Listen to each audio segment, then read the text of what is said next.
The 2018 midterm campaign has been full of surprises, which is probably a statement of the obvious.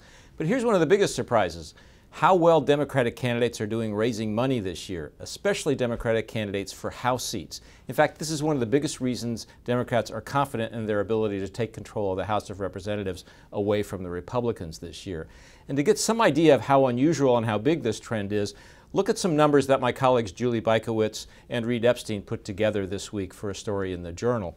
Here are some of the numbers they found when they looked at the third quarter that ended September 30th of this year. Some 60 Democratic House candidates raised more than $1 million in that quarter. By comparison, only 3 Democratic candidates did that 4 years ago. 8 Democratic House candidates raised more than $3 million in the quarter. Those are numbers unheard of in past cycles. One House candidate, Andrew Jans in California, raised $4.4 million all by himself.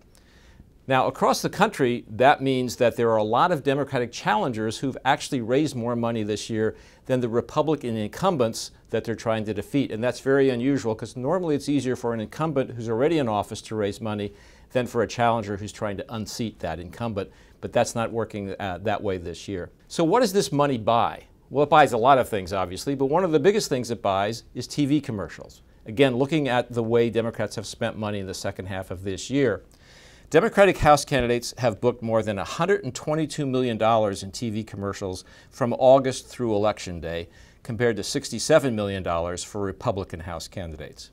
So a couple of caveats are in order here. While Republican House candidates may be having trouble in many cases competing with their Democratic counterparts, there are some national Republican organizations that are going to step in and help make up the difference. In particular, House Speaker Paul Ryan's Congressional Leadership PAC is going to be spending money on behalf of Republican candidates, and Las Vegas millionaire and casino owner Sheldon Adelson is putting in a lot of money to help Republicans as well. That evens up the playing field a little bit.